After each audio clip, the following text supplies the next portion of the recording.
Hello, everyone, and welcome to the latest episode of the Belgian Football Podcast. My name is Scott Coyne. I'll be your host for this episode, and joining me to be my regular wingman this week is everybody's favourite Belgian around these parts, of course. It's our very own Mr. Joris Beck. Joris, how are you doing? It's been madness, especially the last few days. Especially maybe in the Premier League, but it has definitely siphoned down towards a lot of other leagues, including the Belgian one. So lots to talk about as well. Yeah, it's been a really interesting week for the mercato, and we'll get to some of the Belgian specific deals a little shortly. But what's been happening this weekend? Well, in the Pro League, let's start there, as we always do. Cercle drew 1 each with St Truden. Mechelen beat Raal 3-2 in a game that had a really crazy ending. Westerlo beat Antwerp 2-0. Charleroi got off the mark, beating Dender 3-1 in the bottom of the table clash. The Battle of Flanders, Ghent and Club Brugge finished 1 apiece. Leuven managed to beat Standard Liège 1-0. Union Saint-Gilloise won the Brussels derby 2-0 against Anderlecht, and Genk won 3-2. 10 men take the points. Pretty dramatic weekend in a number of games, actually, Joris. I think we should start, though, with the European draws this week. We now have confirmation of who everybody's going to face and where everybody's going. Everybody's favourite moment, sitting down, looking at where they're going to be going with their passports. We'll start with the Champions League, shall we? And the champions themselves, we might as well start at the top. Union Saint-Gilloise. They know the 8 sides they will now face. The home ties are Internazionale, Atalanta, Marseille, and Newcastle United. And the away ties are Bayern, Atletico Madrid, PSV Eindhoven, and Galatasaray. What do you make of that? Tough. Yeah, definitely very tough. I don't see many points, if I have to be honest. But of course, there are some opponents that are possible, like a PSV. Like they can be really good on their day, and then I think it might be tough if they're out there at their best. But they also had a whole makeover this summer, so let's see how well that will click by the time Union faces them as well. So like, and we know Union in Europe usually gets some good performances going. Not always with result, but often yes. So let's see if they can pull a bit above their weight, which they would need to, and then that they can grab some points. To be honest, I feel like the top 24 that would be needed to go through to at least to the playoff round between the stages. It looks. I wouldn't bet on Union, but okay, like usual, I don't want to bet against them either. But in Europe, at this level, it's still also uncharted territory, which is on its own already not always easy for new teams to get into to that level, and then getting any kind of result there. So that it does look really difficult, a really difficult draw. I think like based on like their ELO ratings, they even have like one of the worst draws possible. Like their opponents have the average of their opponents rating is higher than most other sides opponents, so they've got a bit unlucky with that. At the same time, will be really interesting to see how they fare against some sides. One interesting one as well. Unfortunately, they're not playing it against them at home. Is Bayern as well, of course, because especially since Union plays their home games as we know in the Lotto Park. So like Vincent Kompany's home basically, actually, and they're facing them. Anyway, nice to meet Vincent Kompany, not only with Union, but as we will talk shortly, also actually twice, also with Club Brugge. Of course, always have to be cautious here. He's a manager, so maybe he won't be there anymore if the results really go south. But let's assume that he would still be there, facing some of his own country as well, some sides of his own country. Unfortunately, both away from at home for him, but for the Belgian sides away from home. So no homecoming in that sense for him. Yeah, but nonetheless, interesting to see. And yeah, let's see if they can grind out some results. I don't know. Do you see any more games that they can grab some points on a good day? They will anyway, I guess, need to perform really well and be on their best to get something against any of those sides. I don't think there's anything like, a good drawing away anymore at this level, particularly. All of the games are really hard.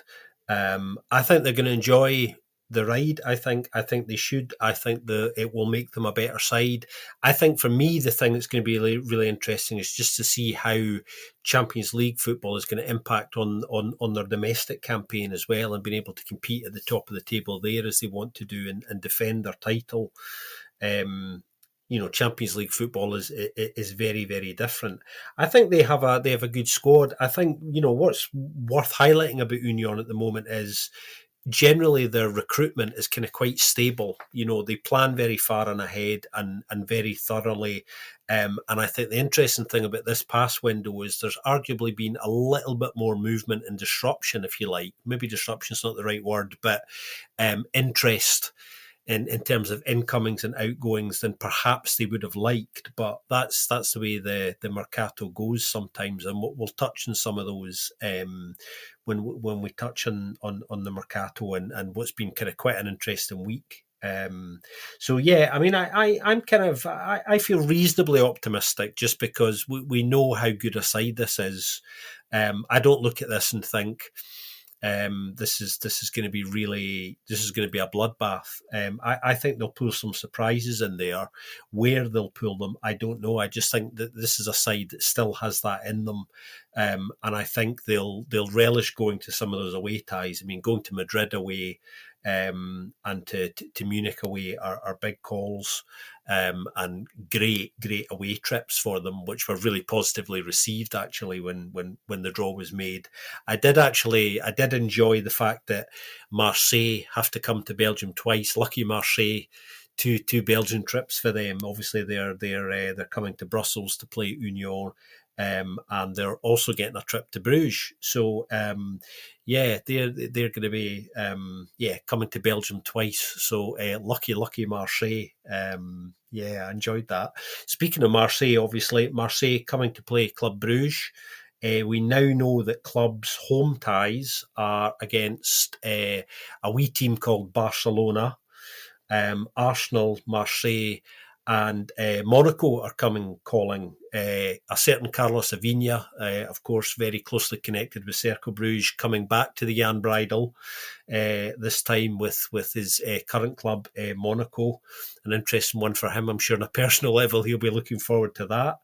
The away ties, again, Bayern, Atalanta, Sporting Lisbon, and Kairat Almaty, who knocked Celtic out in the playoff round on penalties. But I'm not going to say any more about that at this stage.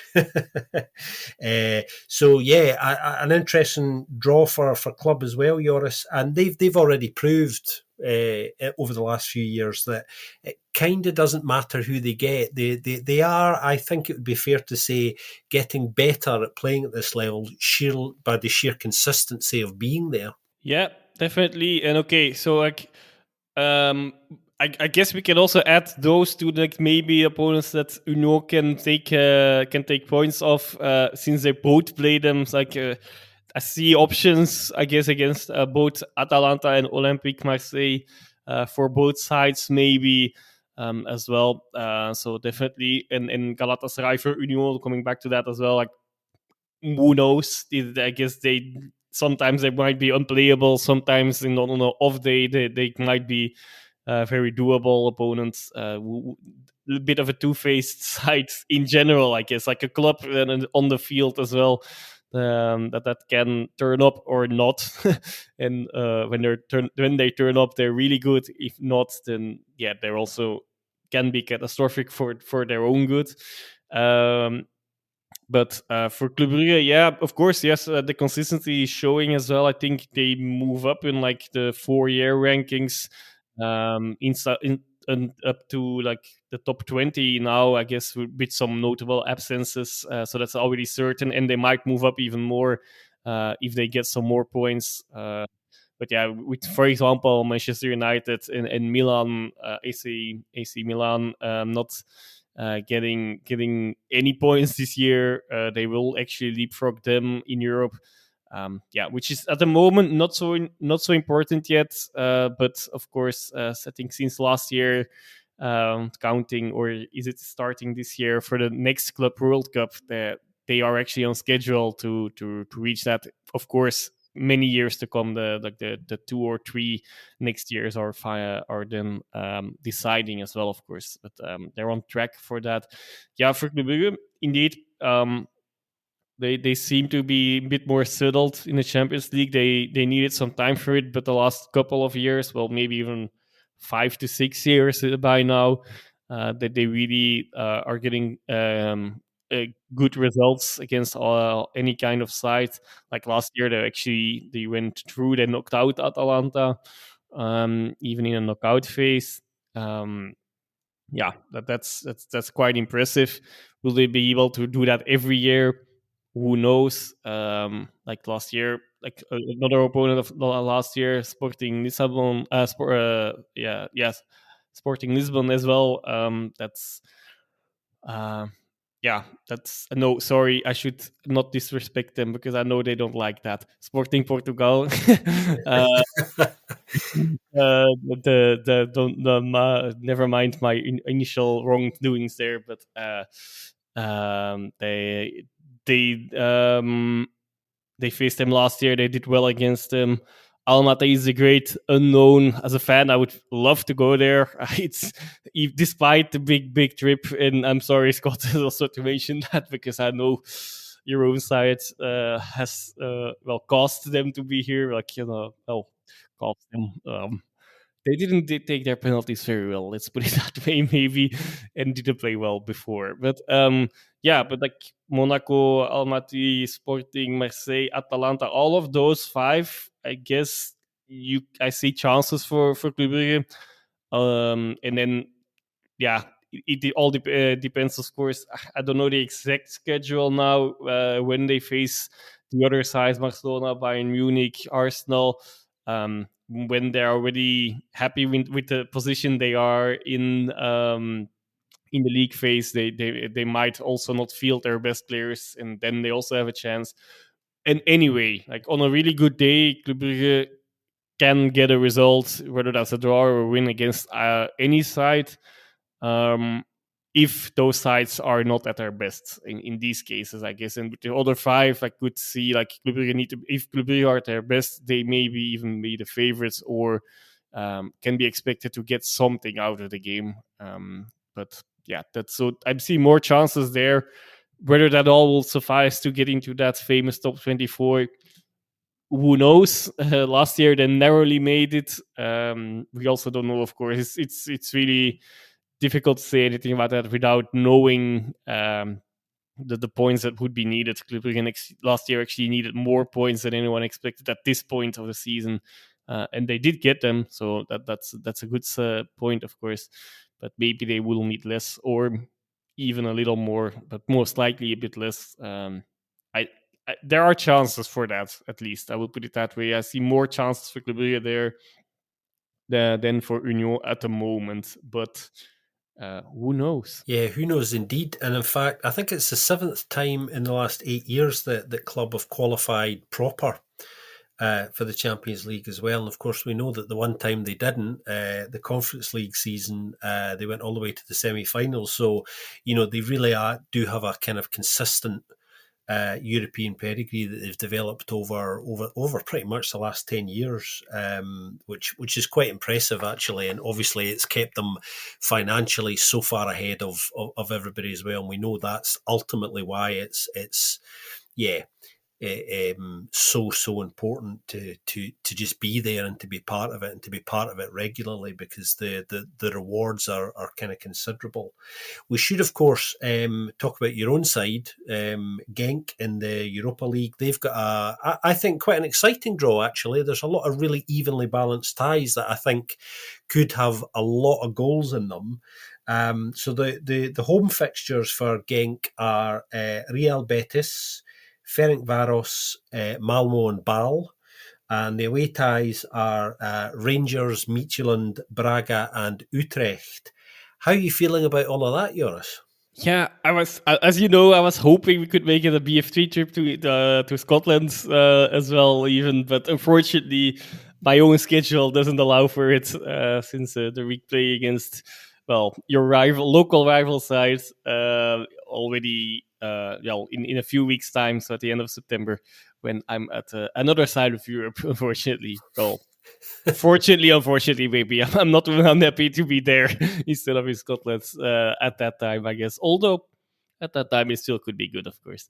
No, but yeah, no, interesting time. A lot of goals you can anyway expect from Genk, I guess, because they just can't defend. So, like in a game from Genk, I mean, and, yeah, sometimes they score. That usually they score as well, but like you can expect lots of goals. Um, yeah, some interesting games. Also, for looking at the coefficient. Of course, the Anderlecht not making it. I guess we should address that, but we're still segue to that later.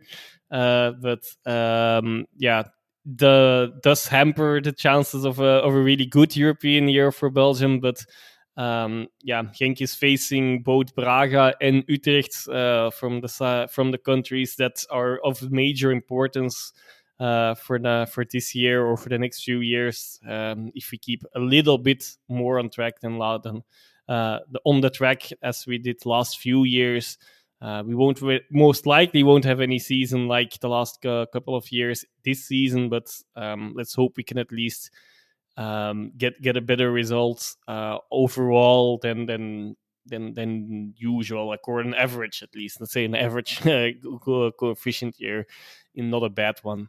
And we will need some points from Henk there for sure. Yeah, I'm unfortunately, I have to say, I'm a bit skeptical about Genk in Europe lately. So I really hope they can turn that tide as well. Like there was a time where Genk was relatively strong in Europe and it always passed at that time still the group stages in competitions like Europa League. Well, not like, just in the Europa League at that time, and sometimes advance even further. The last couple of years, unfortunately, that has not really been the case, and I'm a bit fearful for that. But yeah, let's hope they can grab enough points to maybe even get into the top 8. The draw could have been a lot worse. Let's put it that way. Yeah, and coming back to Rangers again, I guess it all could depend a bit as well, like if the manager would still be there, and how if the chaos that is reigning there at the moment is still there, or is flowing away, and maybe there's a fresh start and a fresh breath of air and everything goes smooth for them. Anyway, Ibrox is a difficult place to go to anyway for all sides in Europe.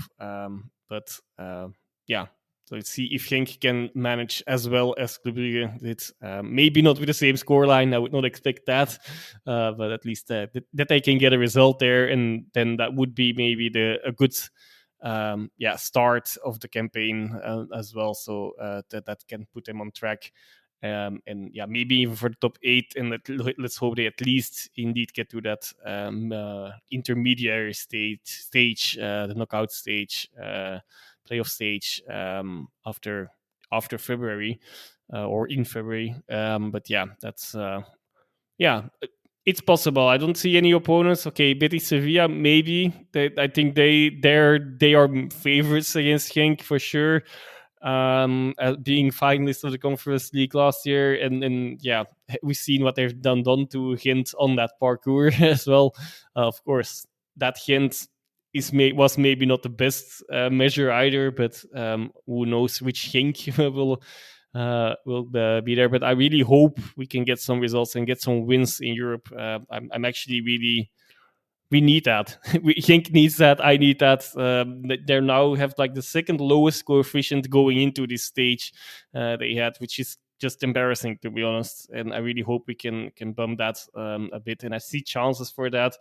I think on a good day, Genk might be able to get a result against any of those sides. But on a bad day, they can also lose against all of them. So that's a lot of even fixtures, 50-50 fixtures. And I'll be looking out for maybe if I can get some other away trips as well. Midtjylland is not that far away from where I'm about. Utrecht might be able to squeeze that in maybe another trip to some friends in the Netherlands. Yeah, we'll see. I'll try to if I can. I would love to do that to finally see my side again. Actually, but yeah, we will see if anything of that materializes, and that's not of any importance for you or the listeners, of course, necessarily at least. Yeah, it's been a frustrating few days for you, isn't it? Because as soon as we heard that Genk were coming to Scotland, the chatter at our end, everybody, was whether me and Joris would be able to reunite in person and kind of get to that game. I'll be planning on getting along to it. Unfortunately, Joris's schedule defeated him, but he is going to try elsewhere. So hopefully he can get along to something. Yeah, I think it's quite important for Genk to have a pretty positive campaign, because as we know, not all of the Belgian sides have made it through proper. Charleroi didn't really get off the starting block at all, which, was always a 50-50 thing, and that never happened. And speaking of Anderlecht, we might as well segue to them now, because they've had a really, really terrible week, really, I suppose, both on and off the pitch. They've crashed out of Europe completely. The Europa League, they threw away poorly, of course. Had the parachute option of Conference League football, which they've now blown as well. Ironically, of course, that was a harder tie. That one against AEK Athens, they lost 3-1 in aggregate. Another tie based on chances that they probably, if they'd taken their chances, would have got through that tie as well. So crashing out of Europe completely. They then come into the domestic fixture this weekend, a big Brussels derby, which is a big game under any circumstances for them. But the pressure was up because they crashed out of Europe, missing out on one of their primary seasonal objectives, of course, for all sorts of reasons, both their profile and the financial side of things. They lose the derby against a side that are, Union are very much kryptonite to Anderlecht, really. I think that's only one win in their last 16 against Union now, I think. Something like that, really, really bad record.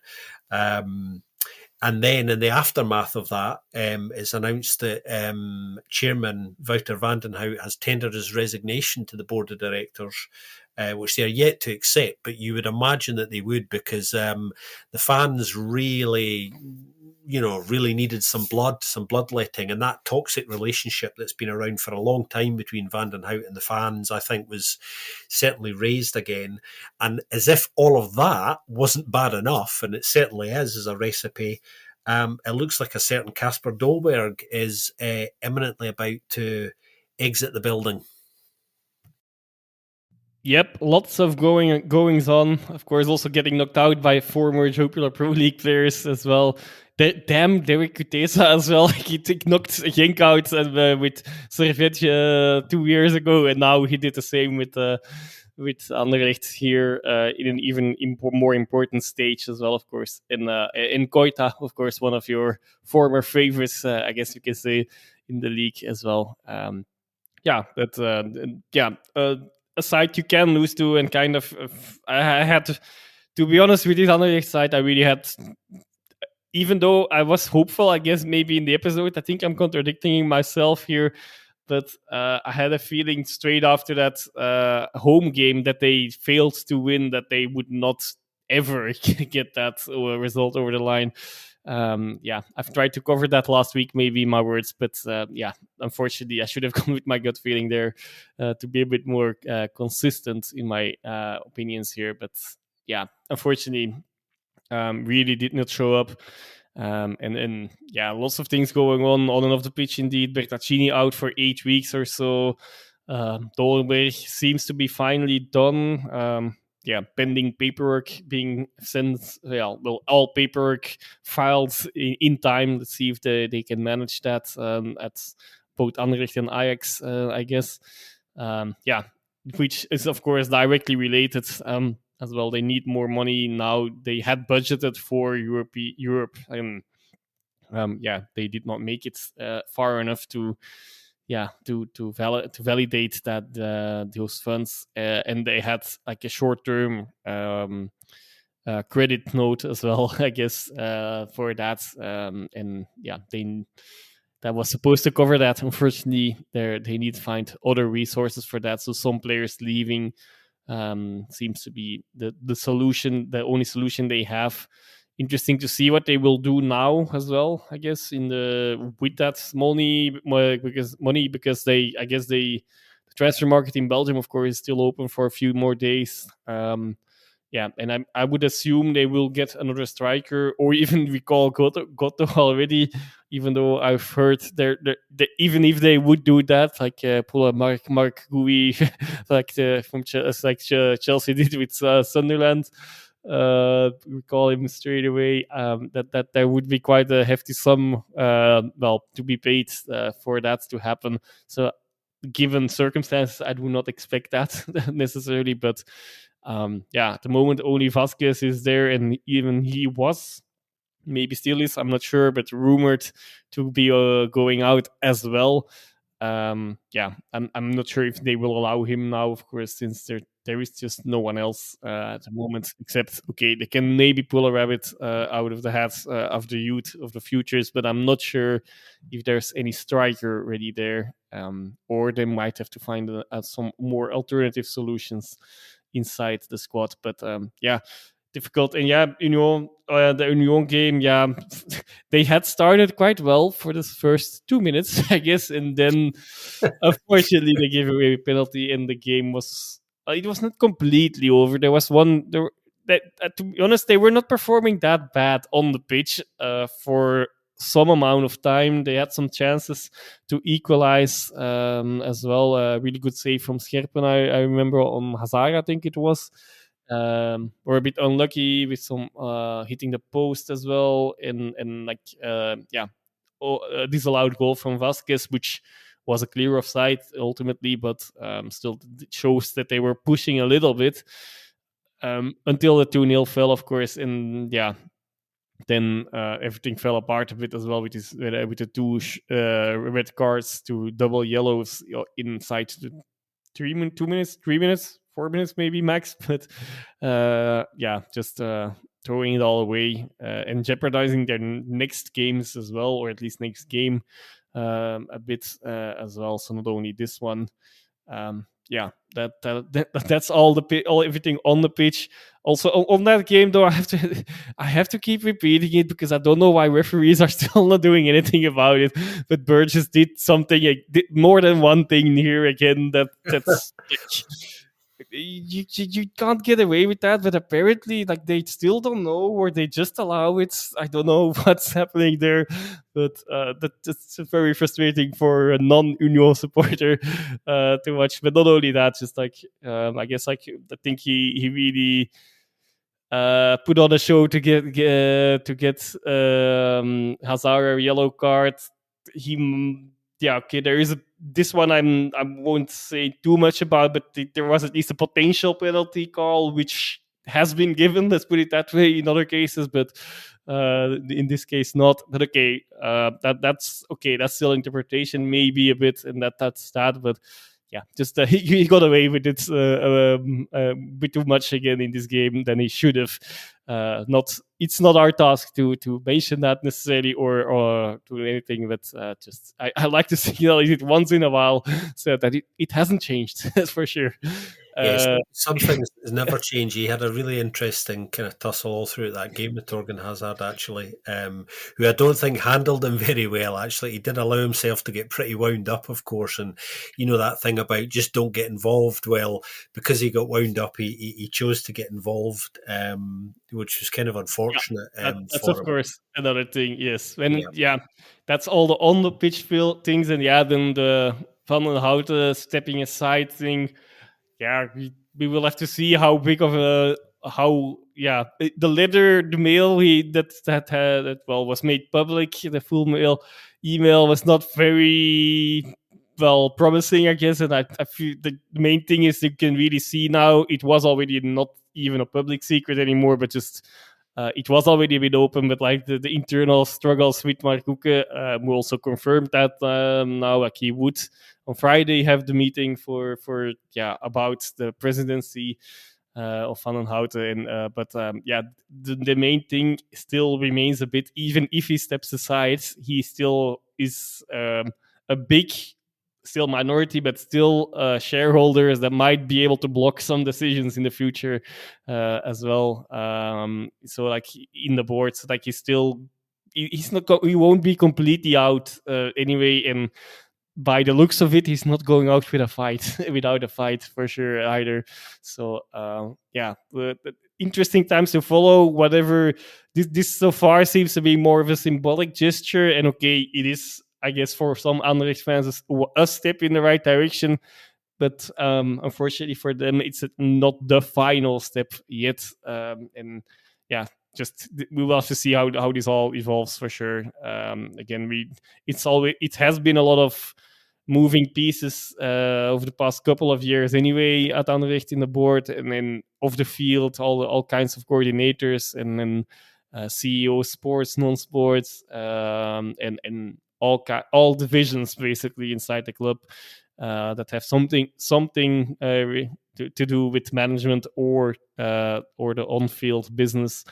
Yeah, we were in the management of the the actual manager is also, of course, since they're now out of Europe, a lot under pressure, which I guess nobody's really surprised by, to be honest. But it this the faces the masks fell off quite early though, because the start was not too shabby, I think, in the league, I guess. But no, nothing is really left of that now. Europe is completely overshadowing that, and they're not blowing away the league either. Of course, the results in the league so far still have been like not good but decent enough. That alone might not be a reason for being under pressure, but it's he's walking a very thin line at now, and I'm not sure walking on very thin ice now, and I'm not sure if he will survive until the next game or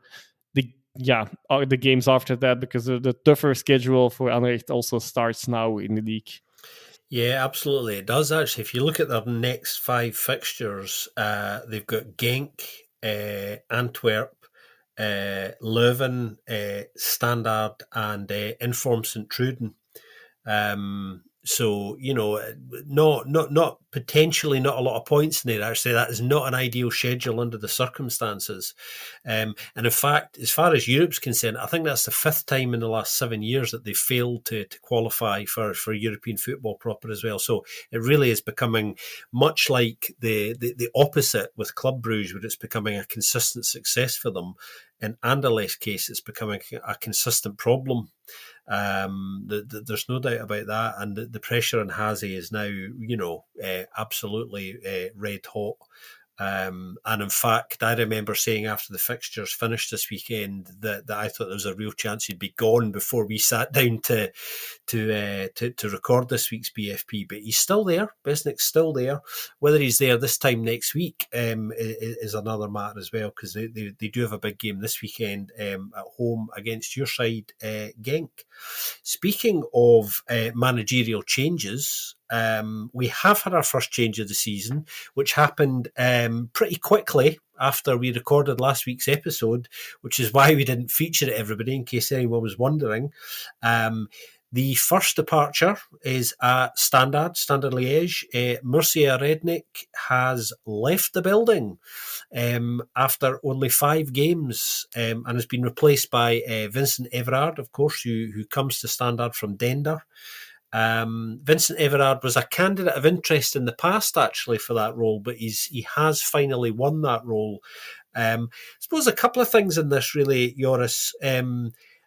I'm really fascinated by how this kind of exposes Mark Wilmots, because on one hand, he makes the appointment of Mircea Rednic. He's his man. It's not going well. There's a bit of panic. They get rid of him after 5 games, which I think looks bad for Wilmots on one hand, really bad. But at the same time, there's an argument that says at least Standard, if they recognise there's a problem, they're acting quickly to address it, which I suppose there may be something in as well.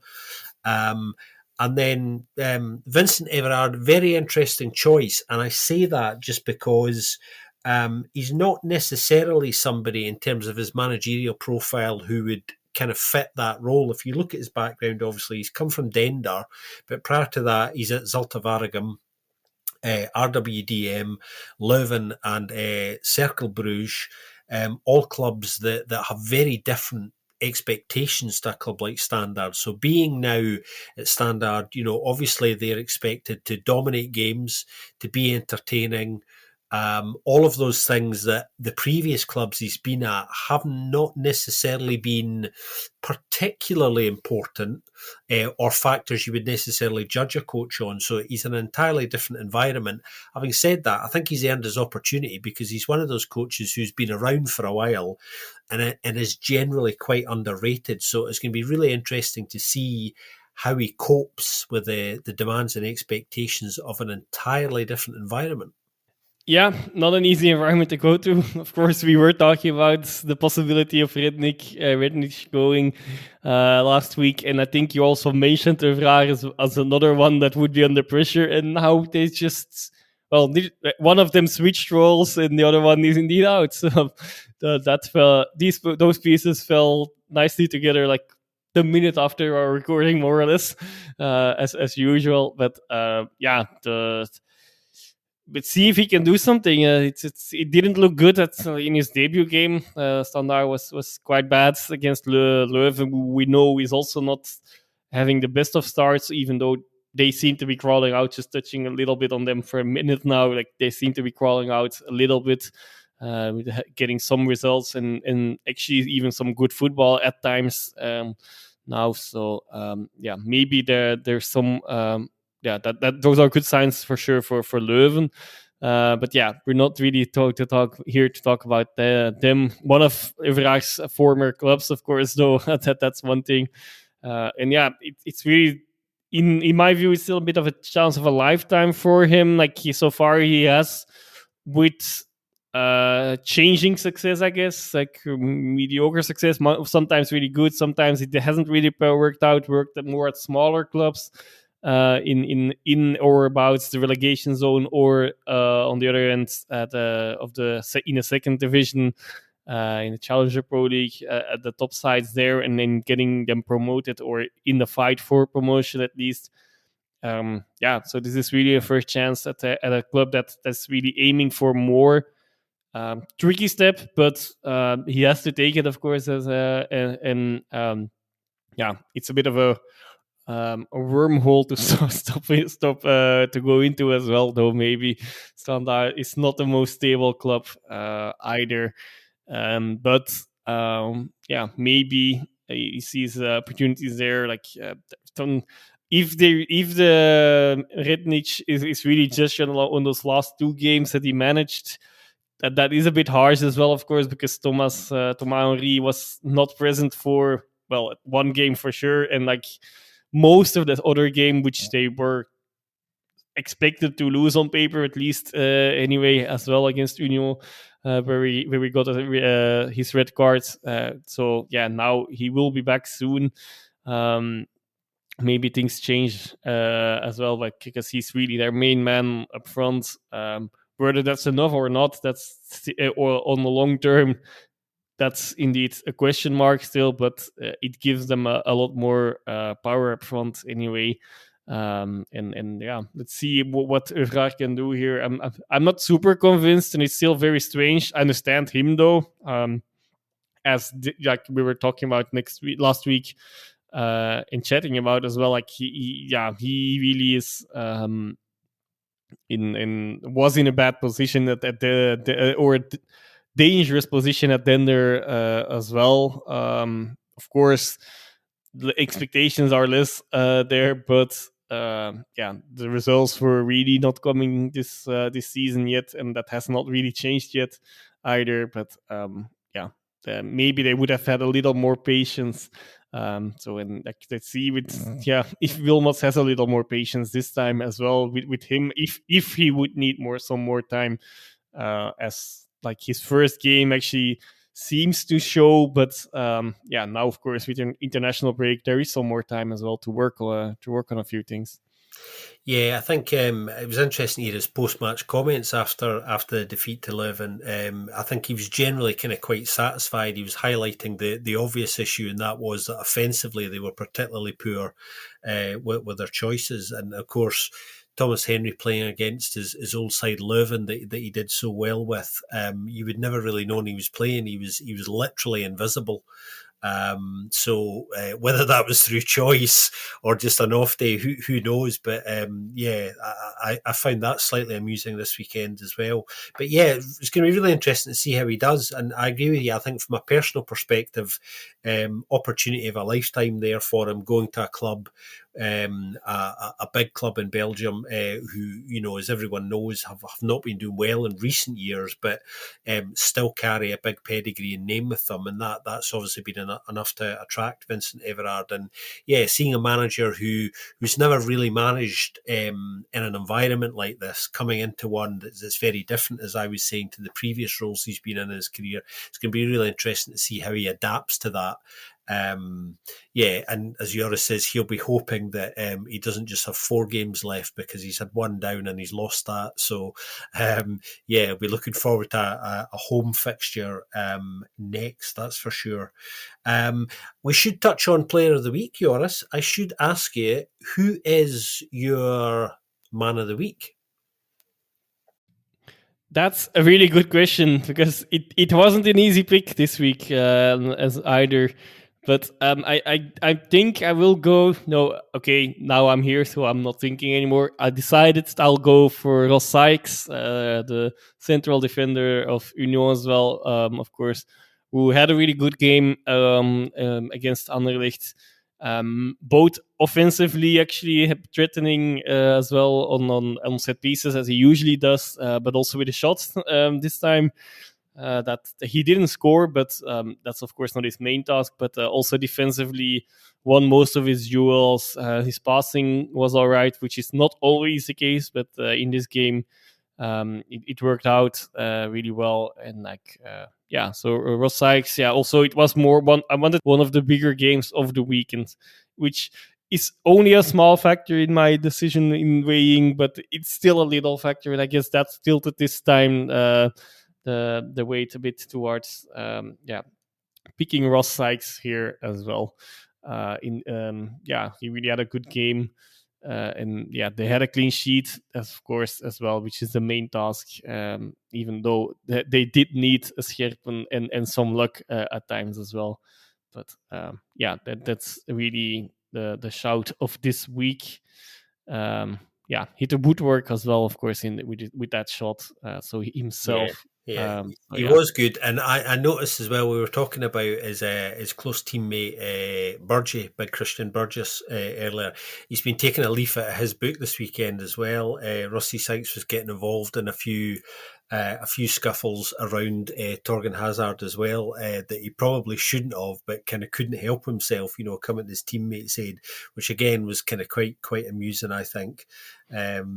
Yeah, so he's learning the ropes off Big Burgee, who's seasoned, obviously, seasoned central defender. And, he's a player who, over the last, his time at Union has really kind of been growing all the time. And I think when he came in there, nobody was expecting too much of him. It seemed like quite an odd pickup at the time, I think. But you always trust Union. That's what I'll say about their recruitment. They get many more things right than wrong, and haven't got many things completely wrong, to be honest. So I think, he's grown and he's matured, and it's been interesting to kind of see him in that journey. I think, both on the pitch and off it as well. Nice segue into the mercato, actually, from your player of the week. It's been a busy week and quite an interesting one from a Belgian perspective. We shouldn't be surprised by that because we are approaching the end of the window. There's a couple we should really touch on that are bigger and more significant, and then we'll mention some of the other ones that are interesting but not necessarily discuss them too much. I suppose the one of the most interesting ones of the last few days is a transfer that is now not a transfer. And that's at Genk. I think the collective footballing fan community had a bit of a WTF moment when they saw the fee was a reported 28 million, which, if you look at some of the detail, was actually 20 million with about 8 million in add-ons, depending on the structure of the deal, none of which matters now because apparently all failed medical. So plenty of drama around this, plenty of drama. But yeah, that was a bit of a surprise. Tolo, who's left the building, it looked like always leaving the building as well. Genk looked like they were going to have no senior strikers in the building. Tolo's gone to Wolves. That deal has been completed for, I think, in the region of 24, might get to 27 with bonuses, something like that. They're the kind of really big, significant deals of the week. But some others I'm going to just throw at you, Joris, and you can come back at me in these if you want. We know that Rob Scoofs has left Mechelen now. He's gone to Union Saint-Gilloise to replace Charlie Van Oot, who I'm very sad to see leave in a personal note because the short time that Charlie Van Oot was playing with Adam Zorgan in the centre of that Union midfield was one of the most beautiful things I have seen in ages. And I was hoping to be able to watch that for a very long time. But of course, being Belgium, things don't last very long. People are gone before you know it. And Charlie Van Oot's gone and been separated from Adam Zorgan in what was the best central midfield pairing I think I've seen in a long, long time. So I'm a bit sad about that one, but things move on. Speaking of moving on, Alessio Castro Montes has moved on as well. He's left Union. So from their point of view, it's been a tricky week recruitment-wise. They've lost some important players. Louis Patrice has come in there as well. He's left St Truden, and we thought he would leave. He's gone there. I think that's a decent pickup for him, a really solid signing. As is Rob Scoofs, who, although personally I'm sad to see leave Mechelen because of my huge soft spot for Malinois, I think Rob is ready for a new challenge, and I think the time is right for that. And Union have been very interested in him for kind of quite a while, actually. So that was maybe a deal that was meant to be, depending on circumstances. Some other ones worth mentioning, obviously, Senna Laman's leaving Antwerp finally. For a pretty huge fee, going to Manchester United. Keen to get your thoughts on that. And one other one, which I think is interesting because it's been rumbling around for a while as a transfer that we knew needed to happen. Cercle Bruges finally have got a striker in after missing out on somebody who looked like was on his way, changed his mind at the last minute, and we now know that Umar Diakite has come from Red Bull Salzburg, who should fit in quite seamlessly there because of Honor Sanel's relationship there. And before being at Salzburg, he was at Liefering as well, which are Salzburg's feeder club. So this should be a seamless transition, and there is a belief that he has the ability to go in and make an instant impact. That's absolutely what they need. So let's see if that's what happens, because we've been banging on about this for probably about 6 months, maybe longer, and let's be honest, it's been boring us because it's been so obvious. So we just hope that that's been addressed now. And the other one, obviously, is Casper Dolberg as well. That's another one worth mentioning because it's a very high-profile one. So, yeah, which ones of those do you want to come back at me on? All of them, I guess. Well, Good I man. guess I guess I will probably forget. I will probably also add some extras as well. Quick shout out. I guess Doumbia is expected. Like he's pending medicals, but he will also leave Antwerp for another big fee, which they unfortunately cannot invest that much of yet because it's just all going to the the pit of debt. I guess I'm not sure if that's a saying, but like trying to cover the debt that's been built up and trying to reinforce nonetheless with limited amounts of that of these sums. But that's another one to go. Yeah, it's been a bit of a drain of the Belgian league or many of the top sides as well. Maybe I'll give some more general comments like that as well. One side that there were also a lot of rumors around, which so far hasn't really shown, and it's not likely that anyone will leave anymore. And it actually also were quite quiet on the incoming front, where is actually the Club Brugge. They're a bit of an exception. Of course, things still could happen in with certain sides in certain leagues as well. Like there's quite a few still open, but not really the ones where you would expect Club Brugge players to go to, or at least players they don't want to be going. Of course, including the Belgian league itself, but that would need only be for players that they want to get rid of as well. But oh, that was a roller coaster for sure. That was like I'm also still between two things. I'm not sure if he's actually the main striker. He needs to be the main striker. I think he hasn't really shown as much this season yet. So I was not too unhappy when that bid came in. On the other hand, yeah, they did need some strikers after that, of course. Just that news came at the time, more or less at the timing that we finally knew Twolo would be leaving, which was expected all summer. So okay, that on its own was not a surprise, and I'm happy that he got his move. Seems they actually got a good deal out of it as well. Might be a good deal for all parties.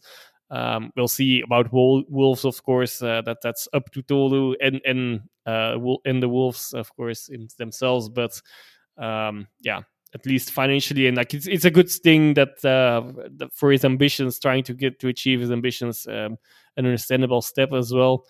But yeah, on all that would have been a really strange one. I still don't, despite hearing like some sources quite close from the Genk board, I feel like the sum that we heard might be more close to what we heard from the German side, which was a lot lower, but then still with bonuses maybe leading up towards the sum that has been rumored in the Belgian press. But but bonuses are like bonuses are bonus. You never know. Like sometimes they're easy to get, sometimes they kind of not really expected to be achieved. But we will see what was the truth. Well, we may never see actually know what the truth is behind that. Then failing his medicals, or at least as the excuse or the reason why he's not been signed by Stuttgart, at least at this point of time. As well, it's also been said now in the aftermath that's like if they would have done the business a bit earlier, maybe they would have been able to clear out a few more things. And indeed, maybe now they wanted to renegotiate, but really down from their initial thoughts. While Genk we're not having that. Well, also luckily a bit because of being in a relatively strong position of not wanting to sell, and then Tolu already giving them more the money they would need anyway for they don't need financially to sell, but also they didn't really want to, because again they would need to replace another striker.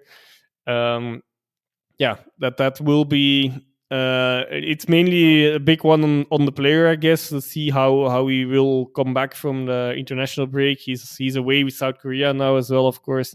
Let's see if he can move past this, or if he would need some time.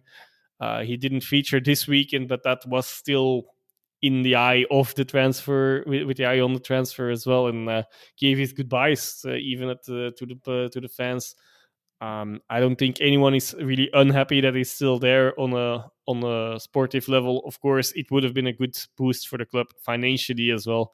But okay, I'm not an accountant myself, and I don't see any of that money anyway. So that's not necessarily what interests me. What I'm more worried about, but okay, that's maybe outside of a general transfer business, is whether he is actually the player that will fit nicely in the system, or yeah, like I think we touched on already in previous episodes as well. If he is the right player to be there, but let's see. They now got one other striker, Erabi, as well from Hammarby. Uh, Another typical, different type of striker. So we will see how all of that evolves and how all their relationship will be as well. There's been that's going to be an interesting one. But okay, that was Genk for a long time. That's too much, maybe even. But Union's business, of course, also interesting to see. Um, yeah, I think they maybe stumble a bit upon their own model as well. They famously don't give high salaries, so they're a bit more when they're at this level, and their players will be marked by other sides and picked up by other sides. It puts them a bit more in a maybe in a vulnerable position at times, both for the transfer fee, which seems to be quite low, as for like, well, players might be eager to leave. If I'm not mistaken, Van Hout could quadruple his salary, maybe something around that. At Nice, of course, we also know they also have their bonus system at Union, which can really make a difference in those contracts and the salaries. But yeah, it will not always cover it. And they also that's one limit they're yeah, facing, a maybe. And another one is, of course, the homegrown players. That yeah, you can see two Belgian players left, two Belgian homegrown players left. They were already short on them, so it's no surprise that they indeed found them with a replacement. Also, Belgian homegrown replacements in Schoofs and Patrice. Yeah, Patrice is an interesting one. Like, I think he actually kind of fits their system. He didn't pull it off at Anderlecht at first try at a top club, of course, but he might fit Union's system a bit more, and we'll see if that will show as well. Yeah, good business for Sint-Truiden as well, of course. They also sold Ferrari for quite a good sum of money as well. I think you did not mention that one yet. So they also had some good financial business as well. Let's see how Wouter Franke feels about that now, of course, as well. Some of his best players, or better players, or starting players at least, leaving. But yeah, maybe they will still do something with that money as well. They still have a little time for that, of course. Who else did we touch on? Lamas is, of course, indeed a big one, interesting one. Not sure if that's the right choice. Not sure if he had much choice. That's like also you feel like when Manchester United is knocking, and well, given in like it doesn't happen so often, they would pick up a player from the Belgian league straight away. Usually, if they would, they're having Belgian players, of course, but there would be a step in between to get there to that level, and that kind of pressure more, because like the level of Manchester United, it's not our play. It's not our topic to discuss, but like it has not been at the best of the last in the last few seasons, especially last season. So there is some room for improvement there on the pitch, but the pressure is, of course, always there, regardless of how they're currently performing. Um, I'm also curious if he indeed will be straight being goal there, or if he will be more backup for at start as well. So yeah, and if the latter is the case, I'm not sure that's the right choice. If he can at least make minutes there and hopefully impress, or at least go through the first few weeks without big mistakes, then maybe the ball is rolling and and everything. Yeah, and he settles in nicely in that squad and can help them. But yeah, big question mark. But financially important for Antwerp, of course. Dolberg, yeah, like paperwork pending. I guess Anderlecht, we touched on that, I guess, already as well in a previous section. Um, Not sure again if that's the right choice, but it is also again a bit more of a necessity to sell for Anderlecht. And which other ones did you mention? Diakate. I can't mention that much on that, to be honest. I don't know that much, but let's hope he is indeed a good reinforcement for Cercle. On paper, it seems a decent transfer for sure. And yeah, we will have to see with all of them. Of course, I'll also quickly open a new tab and see if something else materialized in while recording, but I do not expect that. But yeah, those were the main transfers I'm touching on here, I guess. Still a lot of rumors going on as well. Yeah, next week we might not be here, but in 2 weeks' time, next time we are sitting together, we might have some more updates to share. And obviously, you can follow our social channels for getting some updates on that timely. Absolutely. And of course, with us not being here next week because of the international break, there's going to be a flurry of activity right at the end of the window, as there always is. But we will recap them when we reconvene after the international break as well, because there'll almost certainly be some significant ones still. But yeah, a lot of business over the last week, and a lot of it really, really interesting. I think on lots of levels, it feels like the most interesting week we've had of any mercato for ages, actually. At least that's the way it feels to me. We should touch base on the Challenger Pro League as well this week, Joris, of course, as we always like to do. What's been happening down there? Kortrijk are still winning. They beat Frank Varane 2-0. Beveren, likewise, are still winning. They beat Young Ghent 3-0. Beerschot beat Liers 1-0 in front of what we think are going to be their new Japanese investors. They were at Kiel, taking in that fixture this weekend. Eupen beat Anderlecht Futures 1-0. Sarang dished out another defeat to Olympic Charleroi. They won 3-1. Lommel beat Lokeren 3-1. Lokeren's appalling start to the season continues. RFC Liège lost 2-0 to Patro Eisden, and Club Next lost 2-1 to Young Genk. So it's still Kortrijk and Beveren leading the show, Joris. And Beveren, interestingly, still haven't conceded, everybody. The only side in the top two flights yet to concede a goal. So wait for that bell to ring. You can tell this has been a long recording because I can't even speak properly anymore. It's always a sign of that. That's how much detail we've been bringing you this week. Yeah, Beveren still haven't conceded, which is obviously a good sign for them. If you could keep that up, as you were saying last week, then you've always got a chance.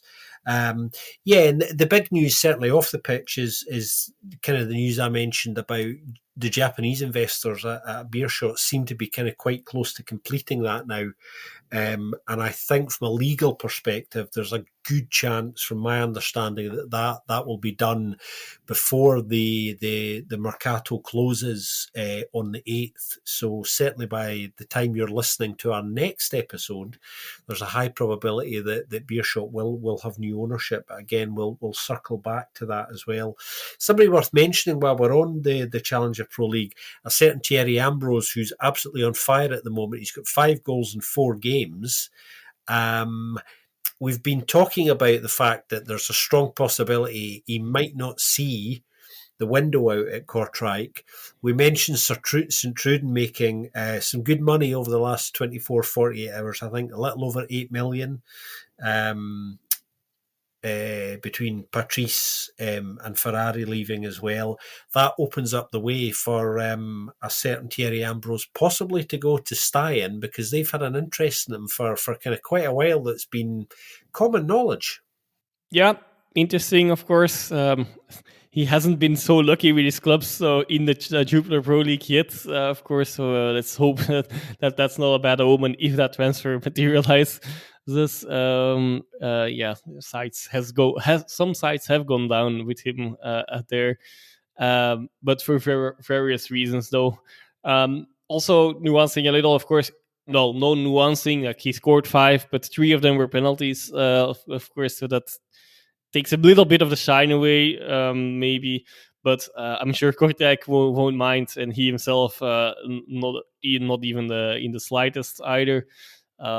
Still 4 sides unbeaten, with Kortrijk and Beveren as if they have the maximum score, of course, but also Lommel and Beerschot still unbeaten, but both with 2 draws already as well, so they're not even straight behind us. As Pato Eze in between still.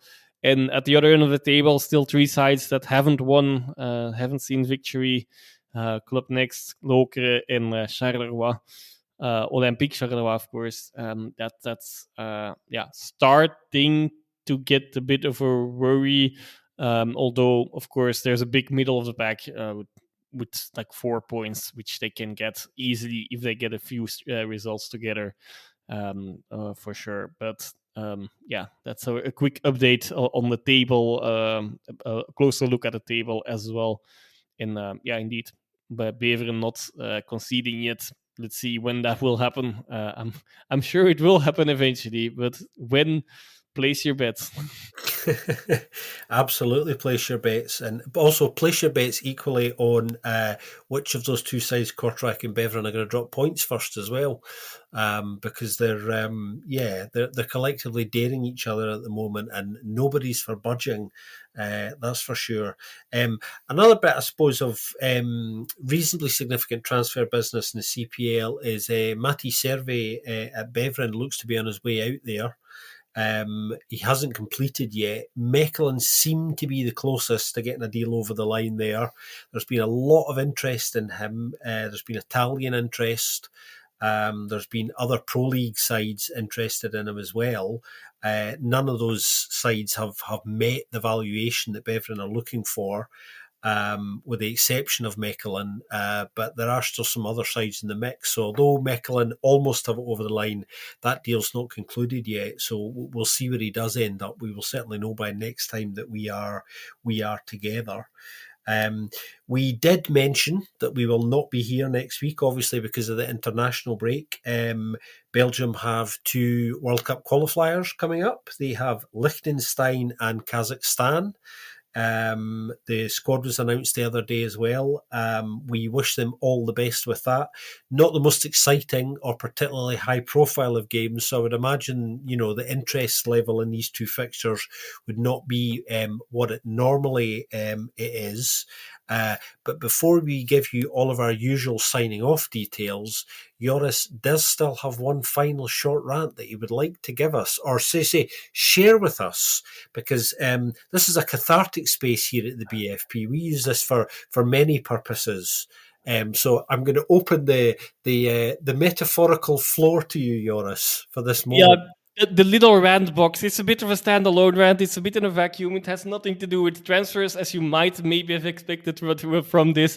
But I'm just done with commentators closing up a game when it's after the 80th minutes and there's a 1-goal difference. The game is not decided yet, and they everything they say is in the perspective of like team that would be is leading with 1-goal difference has won the game, and nothing can change that. And they had a good start, and these are the points all.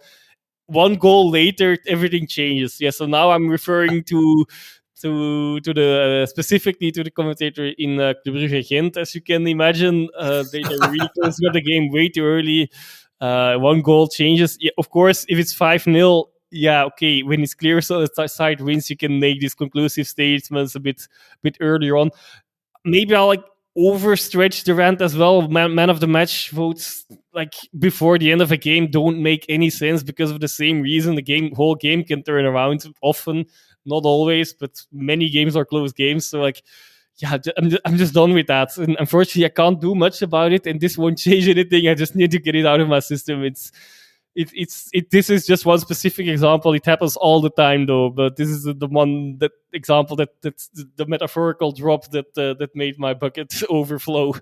I'm done with it. Because all of the conclusions change completely for both sides sometimes, especially in the beginning of the season as well.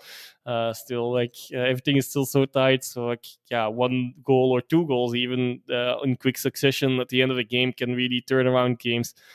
I unfortunately wasn't there with Mechelen Lalouvière, but I can imagine that I haven't watched that live, and I haven't, yeah, unfortunately, with the current situation, I haven't been able to really rewatch much of it. But I can imagine there it will have been the same case, for example, to just name another game of this weekend, and just any kind of game that says just one goal difference, basically, by the 80th minute, 85th minute, maybe sometimes. Even that's too early. Even when it goes into stoppage time, it's too early. Just make the statements. Okay, maybe they have some contractual obligations to do so, I can imagine. But do it as late as possible, anyway, I guess. Or, now you've got that off your chest. Do you feel better? Not really, because I know it won't change a thing, but I'm happy that I said it nonetheless. Quite right too. That's what I'm saying. You know, we need a cathartic space for these things at the BFP. So Joris's note this week to all our commentators out there, regardless of which language you're commentating in, because you know it's not unique to any particular language base. Less lazy and less crap commentary, please. Yeah, that's a personal note for us. Yeah, I'll see. I'll see if I can relieve myself with some of my catharsis next week. And if anybody else wants to do that, you know, you can get in touch with us via your socials as well. That's just about it for this week. Joris, thanks very much for joining me. Hopefully, you feel a little bit better next week. Yeah, well, I didn't feel so terrible, but it's just also a little thing. But like, since it's coming back all the time, it needed to get off my chest. But Yeah, and no, this is absolutely the space for it as well. We're here for that every week. and I hope I Speaking don't of have to every do week, another one just the next few weeks. not But anytime soon. Anyway, maybe I will, or maybe Ben will next week. who We'll knows? see who wants to step up. Yeah. So yeah. On that note, if you do like what we're doing, you can of course leave us a little review on your podcast platform of choice. That would be very much appreciated by the team here. It helps new people find us, of course, here at the BFP, and kind of spread the love and knowledge around Belgian football, which is always a big priority for me, Joris, and Ben here at the BFP. Equally, if you really like what we're doing, you can buy us a coffee at our Buy Me a Coffee account, which goes a small way to meeting some of our production costs here at the BFP. But whatever you're up to this week, look after yourselves, and the team will speak to you very soon on another episode of the Belgian Football Podcast.